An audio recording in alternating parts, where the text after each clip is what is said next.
अमेरिकी geopolitical expert Michael Rubin ने पूर्व अमेरिकी राष्ट्रपति डोनाल्ड ट्रंप को चेतावनी देते हुए कहा कि पाकिस्तान को मध्यस्थ बनाना जीत के मुंह से हार छीनने जैसा होगा और उन्हें तर्क दिया कि पाकिस्तान का रिकॉर्ड भरोसेमंद नहीं रहा है और अतीत में कई विवादित भूमिकाएं सामने आ चुकी है। रूबिन ने यह भी कहा कि ऐसे देश को शांति प्रक्रिया में शामिल करना रणनीतिक जोखिम पैदा कर सकता है। इसी बीच संयुक्त राष्ट्र महासभा में इजरायली राजदूत ने चीन, फ्रांस और पाकिस्तान पर ईरान के साथ कथित गुप्त समझौते करने का आरोप लगाया। उन्होंने सवाल उठाया कि कुछ देशों के जहाज सुरक्षित कैसे गुजर रहे हैं और इसके लिए ईरान को कितनी कीमत चुकानी पड़ेगी।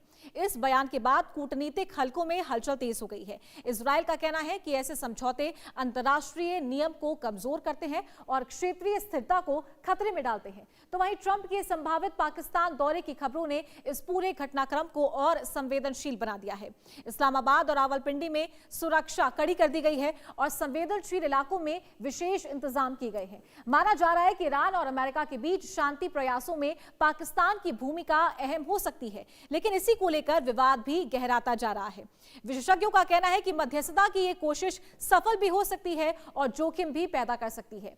22 अप्रैल की तय समय सीमा से पहले कूटनीतिक गतिविधियां तेज है और कई देशों की नजर उस पर टिकी हुई है। अगर समझौता होता है तो क्षेत्रीय तनाव कम हो सकता है, लेकिन अगर प्रयास विफल रहे तो हालात और जटिल हो सकते हैं। फिलहाल पाकिस्तान की भूमिका, ट्रंप की संभावित यात्रा और इजरायल के आरोपों ने इस पूरे मामले को वैश्विक शक्ति संतुलन की बड़ी कहानी बना दिया है। तो एक बार फिर से मध्यस्थता पर जंग छिड़ गई है और खबर क्या है उसकी जानकारी आपको देंगे कि पाकिस्तान में खोने को कुछ भी नहीं है, लेकिन पाकिस्तान एक बड़ा मीडिएटर यहां पर कहें तो नजर आ रहा है। लेकिन अगर बातचीत सफल नहीं होती है, जो कि इससे पहले इस्लामाबाद में हुआ था, वो देखा भी गया था, तो उसका ठीकरा पाकिस्तान पर आया था, क्योंकि पाकिस्तान वो स्टैंड होल्ड नहीं करता है अपनी मौजूदा स्थिति को देखते हुए। तो खबर क्या है उसकी जानकारी आपको देते हैं। ईरान से सीक्रेट डील का आरोप यहां पर इजरायल ने लगाया है उन तमाम देशों को लेकर जिनके जहाज सुरक्षित गुजर रहे हैं। साथ ही सुरक्षित गुजरते जहाजों पर भी इजरायल की तरफ से बड़े सवाल उठाए गए हैं। साथ ही ट्रंप के संभावित पाकिस्तान दौरे से हलचल और ज्यादा तेज हो गई है। इस्लामाबाद, रावलपिंडी में सुरक्षा को बढ़ा दिया गया है। 22 अप्रैल से पहले शांति के जो प्रयास हैं उसे तेज कर दिया गया है। तो यानी कि दूसरी जो वार्ता है उसको लेकर अब हलचल काफी तेज हो गई है। माइकल रूबिन ने बड़ा बयान दिया है। पाकिस्तान ने अमेरिका को कब कब धोखा दिया। 1990 के दशक AQ खान के टाइम पे भी 2001 के बाद आतंक के खिलाफ साथ, लेकिन तालिबान को शरण के आरोप यहां पर अमेरिका के ऊपर है। साथ ही 2008 हक्कानी नेटवर्क पर कार्रवाई न करने को लेकर अमेरिका की शिकायत सामने आई। 2011 ओसामा बिन लादेन एबटाबाद में मिला तो रिश्तों में अविश्वास और ज्यादा बढ़ गया है। 2016 अफगान तालिबान नेतृत्व पर ढीला रवैया, वॉशिंगटन ने ये सवाल उठाए, तब भी पाकिस्तान यहां पर आरोपी दिखा। 2018 में अमेरिका सहायता रोकी, डबल गेम का आरोप पाकिस्तान पर लगाया गया है। साथ ही 2020-21 अफगान शांति वार्ता में भूमिका पर भी भरोसे को लेकर पाकिस्तान पर सवाल उठे हैं, विवाद उठा है। तो ये वो जानकारी कि कब कब पाकिस्तान ने अमेरिका को धोखा दिया है। और 2001 के बाद आतंक के खिलाफ साथ, लेकिन तालिबान को शरण देने का आरोप भी पाकिस्तान के ऊपर लगा है।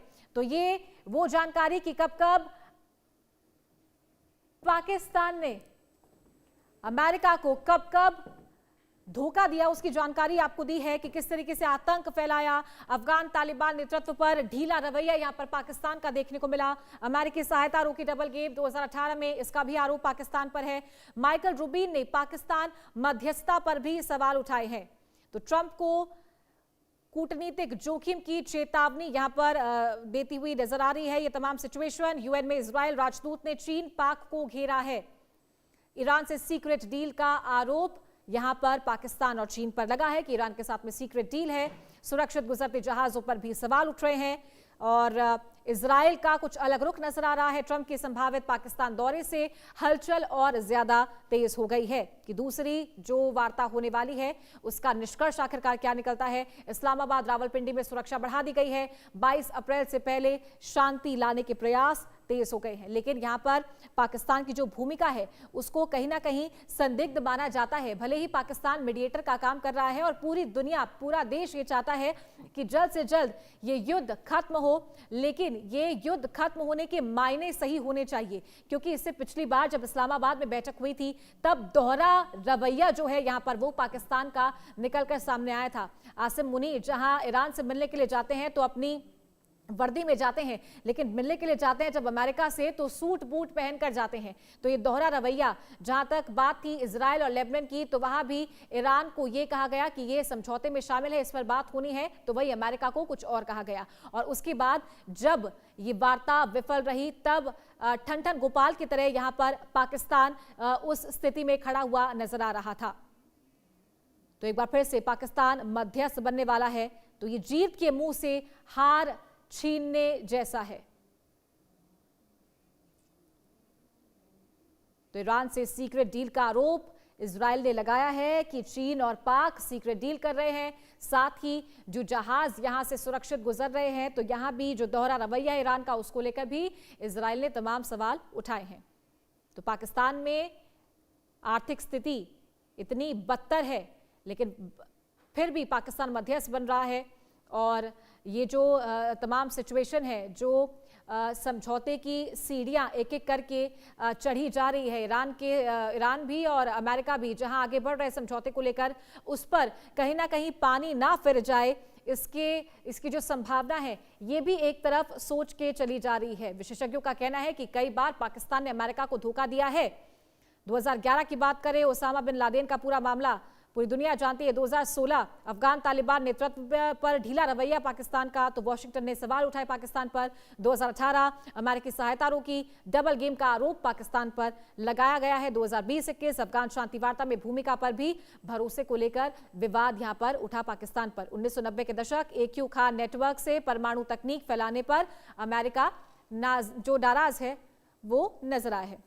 चलिए इसी पर चर्चा करेंगे। हमारे साथ खास मेहमान जुड़ गए हैं, विंग कमांडर प्रफुल्ल बख्शी, पूर्व वायुसेना अधिकारी हमारे साथ जुड़ गए हैं। सर, बहुत